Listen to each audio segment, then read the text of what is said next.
আর বিশেষ করে বর্তমানে মা বাবা বন্ধু যার কন্যা সন্তান হয় তাকে ঘৃণা করতে থাকে। বর্তমানে আমাদের দেশে কিন্তু একটা অপসংস্কৃতি শুরু হয়ে গেছে। কোন মা বাবার ওদর জোরে, কোন বাবা মার কোল জোরে যদি কন্যা সন্তান একটার গুড়ি দুইটা আসে, তার দিকে কেউ ভালো নজর দেয় না। আর একটা ছেলে যদি আরেকজনের ঘরও আসে তাকে পারে না মাথায় উঠাইয়া রাখে। মা বাবার অতিরিক্ত আস্কারার কারণে বর্তমান যুব সমাজ একেবারে ধ্বংসের মুখে। বাবা মার কোনো শাসন নাই। বন্ধুরে আমার, আপনাকে কিন্তু জন্ম দিয়েছেন, সন্তান ছেড়ে দিয়েছেন, এটা আপনার দায়িত্ব নয়। আপনি আপনার সন্তান পৃথিবীতে আসার পরে মা খাতুনে জান্নাত ফাতেমাতুজ জাহরা রাদিয়াল্লাহু তাআলা আনহার সুযোগ্য শাহজাদা আমাদের জান্নাতের লিডার হাসান রাদিয়াল্লাহু তাআলা আনহু যখন পৃথিবীর বুকে কদম দিল, হাদিস শরীফ প্রমাণ করেছে আমার নবী আযানের নাই হযরতে হাসান রাদিয়াল্লাহু তাআলা আনহুর কানে আযান দিয়েছে। বন্ধুরে আমার, আপনি আপনার সন্তানে আসার পরে আজান দিতে হবে। 2 নাম্বার হলো 7 দিনের মাথায় বাচ্চার মাথাটা কামাইতে হবে, নাম রাখতে হবে। পুরুষ যদি শিশু ছেলে হয় তাহলে 2টা 1 বছরের ছাগল দিয়ে আকিকা দিতে হবে, আর মেয়ে হলে 1 বছরের একটা ছাগল দিয়ে আকিকা দিতে হবে। বন্ধু, এখান থেকে পার হয়ে গেল 2 বছর মা তার সন্তানকে বুকের দুধ খাওয়াবে। বাবা হালাল উপার্জন করে তার বিবিকে দিবে, আর না হয় হারাম দুধ বাচ্চার শরীরে যাবে। এই বাচ্চা কখনোই মানুষ হবে না। আমার মনে কথাগুলো বুঝে না তারা। দেখছেন নি কথা কয়নি দি কথা কই। এবার 7 বছর যখন হবে বাচ্চাকে আপনি নামাজের তাগিদ দিতে হবে। কি করতে হবে? 7 বছর যখন হবে আপনি আপনার বাচ্চাকে তাগিদ দিতে হবে নামাজের জন্য। 10 বছর যখন পা রাখবে বিছানা আলাদা করতে হবে, নামাজ না পড়লে তাকে প্রহার করতে হবে। কিন্তু এরপরে আপনাকে নবীজি বড় একটা দায়িত্ব দিয়েছে। দায়িত্বটা কি বলবো? আমার নবী বন্ধু পিতামাতাকে দায়িত্ব দিয়েছেন। এই জন্য আমি সব সময় বলি, every parent should take care their children very carefully. প্রত্যেকটা পিতামাতার উচিত তাদের সন্তানের দায়িত্ব যত্ন সহকারে পালন করা। আপনি যদি সন্তানের দায়িত্ব পালন না করেন তাহলে আপনার বাচ্চা জন্মের মতো মানুষ হবে। কথা কয় না কেন? যেমন আমার বাবা একজন সরকারি চাকরিজীবী ছিলেন, আমরা কিন্তু বাবার শাসন পাই নাই, বাবার আদর পেয়েছি যথেষ্ট। বাবা যখন কাছে আসতো ছুটিতে আদর করে শেষ নাই, কখন মারবে বন্ধু। কিন্তু বাবার অন্তরালে মা এত বেশি শাসন করেছে, সেই শাসনের প্রভাব মনে হয় এখনো আমাদের অন্তরে বিরাজ করে। এটা কিন্তু মা ছোট্ট থাকতে আমাদেরকে শিক্ষা দিয়ে তুলেছে বিদায় আজকে ছোট্ট সুলাইমান থেকে বিশ্ববর্ণ একজন বক্তা হতে পেরেছি, গাজী সুলাইমান আল কাদরি হতে পেরেছি।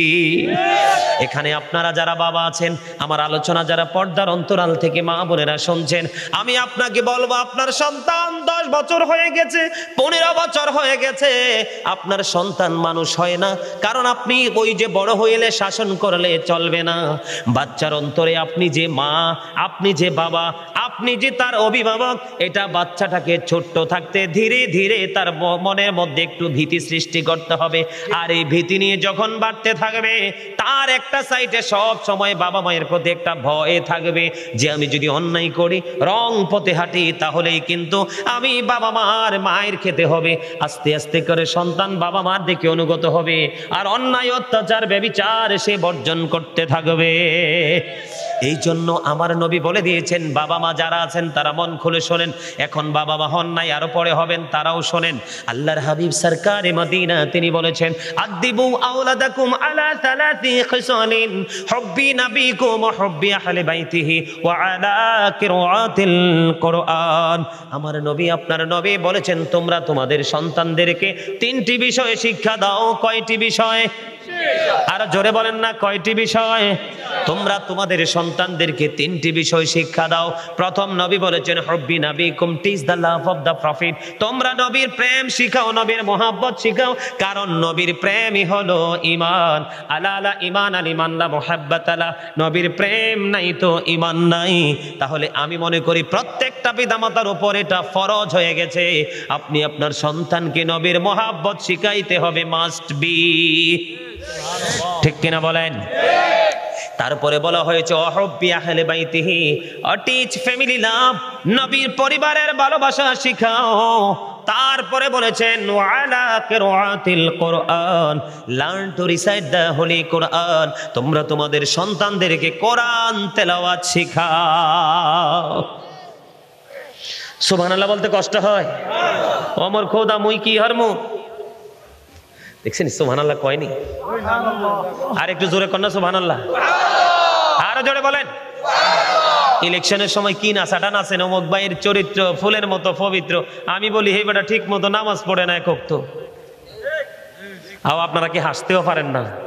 আপনারা তো অল্প বয়সে হার্ট অ্যাটাক করে মারা যাবেন। যেই মানুষ বেশি গোমরা থাকে এই মানুষের মৃত্যুর ঝুঁকি বেশি থাকে, কারণ তার হার্ট ব্লক হয়ে যায়। দেখবেন বাংলাদেশের ইতিহাসে যত লং একটা জীবন পেয়েছে সেটা হলো বর্তমান যুগে আলেম থেকে ধরে আপনার যারা হাসি খুশি কোলাহল সব সময় থাকে। বলে হুজুর এটাকে হায়াতের বাইরে না, ওটা আলাদা বিষয়।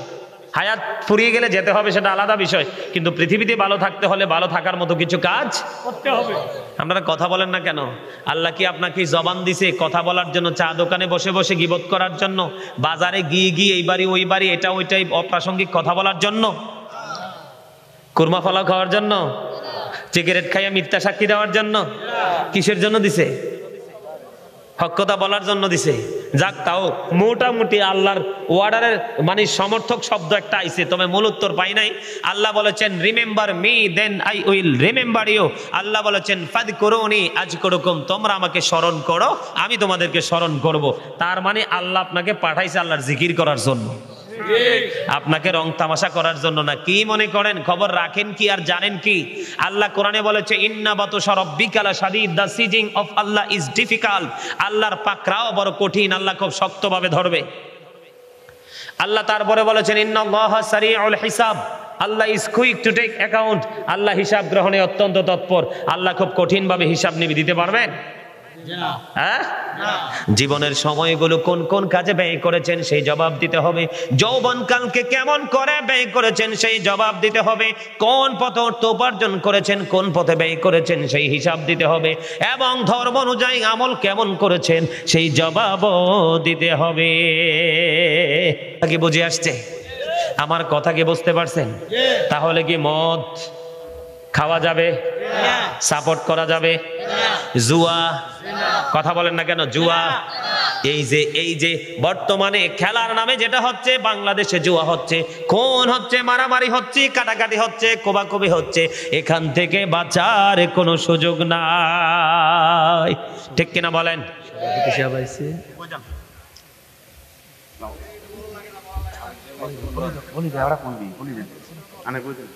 এই দাঁড়ান, ঠিক আছে, ওনার কথা ঠিক আছে। সভাপতি সাহেব আসতে সবাই দেখছে, আমি সুযোগ দিব। ইউর গ্রেট মাই ডিয়ার্স, আলহামদুলিল্লাহ বলেন।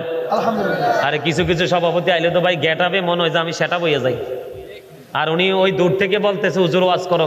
এইটাই হচ্ছে প্রকৃত আদব। আমি সময় দিব, আলহামদুলিল্লাহ বলেন। আমি ছোট্ট করে জায়গাটা একটু গুছিয়ে, আমাদের আজকের সভাপতি সাহেব না, কথা বলেন, সাইফুদ্দিন আহমেদ পাপ্পু সাহেব আমাদের সভাপতি, কুমিল্লা দক্ষিণ জেলা আওয়ামী লীগ স্বেচ্ছাসেবক লীগ। জোরে জোরে বলেন মারহাবা, আরো জোরে বলেন মারহাবা। হ্যাঁ বসেন, চেয়ারে বসেন, আরো জোরে বলেন মারহাবা।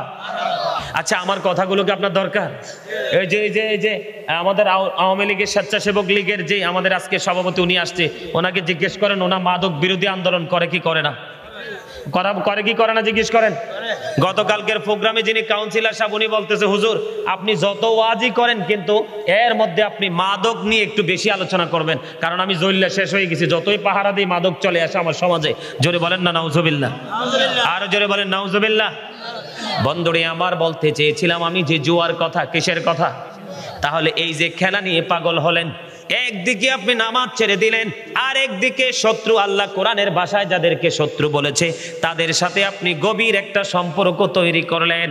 আপনি এই কর্মের মাধ্যমে আল্লাহর দিদার পাওয়ার কোনো সম্ভাবনা আসেনি। যারা আল্লাহর অর্ডারকে মানে না, রাসূলের অর্ডারকে মানে না, ও বন্ধু তাদের কথা কি বলবো, বলার কোনো ভাষা নাই। আমি জুয়া নিয়ে আরো কিছু কথা বলবো কি বলবো না? কথা বলেন, বলবো কি বলবো না? জুয়াটা আমি আপনাদেরকে আরো সুন্দর করে প্র্যাকটিক্যালি বুঝাইলে তাহলে ওইটা যে জুয়া, আমরা যেটাকে সাপোর্ট করতেছি এটা যে আমাদের জন্য ইমানদার হিসাবে বড় অন্যায়, এটা আপনারা ক্লিয়ারলি বুঝতে পারবেন বন্ধু। এখানে জুয়ার মধ্যে আমাদের দেশে পুকুরে মাছ ধরার একটা লটারি দেয় কি দেয় না? কথা বলেন না কেন? দেয় কি দেয় না? মানুষ বন্ধু হাজার হাজার লক্ষ লক্ষ টাকা রেডি করে তারা বড়শি নিয়ে পুকুরে মাছের লটারি ধরে মাছ ধরতে যায় বন্ধু। এই যে পুকুরে এক পক্ষ দেয় আরেক পক্ষ নেয়, এটাও বন্ধু জুয়া। আমাকে বলতে পারেন, বলে হুজুর এটা কেমন করে জুয়া, এটা কেমন করে জুয়া? আমি আপনাদেরকে বলি, পুকুরে মাছ আছে বড় বড়, কি আছে ধরেন মাছ আছে 5 লাখ টাকার। কয় লাখ টাকার মাছ আছে? 5 লাখ টাকা। এখন 5 লাখ টাকাই বন্ধু আপনারা যারা গ্রাহক তারা দিলেন, 5 লাখ টাকা লটারি ধরে আপনারা মাছ ধরায় নামলেন নির্দিষ্ট একটা সময়ের মধ্যে। এখন দেখা যাবে কি, আমি কিন্তু আমার মন থেকে বলি না, আমার নবী যে আমাদেরকে শিক্ষা দিয়েছেন সেই শিক্ষা থেকে বলছি, মাছ ধরতে যাওয়ার পরে দেখা যাবে বড়শি দিয়ে সারাদিন বন্ধু নির্দিষ্ট সময়ের মধ্যে 2.5 লাখ টাকার মাছও ধরতে পারে নাই। কি করতে পারে নাই? 2.5 লাখ টাকার মাছও ধরতে পারে নাই। এখানে আপনারা দেখেন যারা টাকা দিয়ে লটারি ধরছে তারা ঠকছে কি ঠকছে না? আরো জোরে বলেন, ঠকছে কি ঠকছে না? আবার যদি আমরা উল্টো দিকে যাই, উল্টো দিকে যাওয়ার পরে দেখা যাবে লটারি যারা ধরেছে পুকুরে যে পরিমাণ মাছ আছে বন্ধু, ধরেন 10 লক্ষ টাকার মাছ আছে, এখান থেকে বন্ধু তিনি নিয়েছেন টাকা বন্ধু, এমন ভাবে মাছ ধরেছে, এমন ভাবে বড়শিতে মাছ লেগেছে, দেখা যায় বন্ধু পুরো পুকুরের মাছ লটারি যারা ধরেছে তারা বড়শি দিয়ে উঠিয়ে নিয়ে গেছে, কিন্তু উনি টাকা পাইছে 5 লক্ষ। কত? আরো জোরে বলেন কত? 5 লক্ষ টাকা লটারি ধরেছে, আর 5 লক্ষ টাকার মাছ অবশিষ্ট থাকার কথা, কিন্তু বড়শিতে এমন ভাবে মাছ লেগেছে, মাছ লাগার কারণে আবার কি হলো, পুরো পুকুর শূন্য হয়ে গেল। যারা লটারি ধরেছে তারা মাছ সবগুলো নিয়ে গেল। এবার বলেন পুকুরের মালিকের লস হয়েছে কি হয়েছে না? এই জন্য বন্ধু এই যে লটারির মাধ্যমে মাছ ধরা বন্ধু, এই যে এটাও বন্ধু জুয়া। আমাদেরকে বুঝতে হবে জুয়া কোনটা। এই যে আমাদের দেশে প্র্যাকটিক্যালি তাস দিয়ে জুয়া খেলে, আছে না নাই? শুধু এইটা জুয়া না, এটা জুয়া না, বর্তমানে আমাদের দেশে অনেক ধরনের জুয়া খেলতেছে। তবে বর্তমান প্রেক্ষাপটে সবচেয়ে বড় জুয়া হলো ওই যে আপনারা ফুটবল খেলা নিয়ে মেতেছেন, এটা হলো সবচেয়ে বড় জুয়া। একদিকে ওরা জাহান্নামী, আল্লাহ রাব্বুল আলামিন কোরআনে একবার স্পষ্ট করে বলেছেন, এই যে বেঈমান কাফেররা ইমানদারদের প্রকাশ্য দুশমন, আমরা তাদের কর্মকে সাপোর্ট দেওয়া মানে তাদেরকে সাপোর্ট দেওয়া।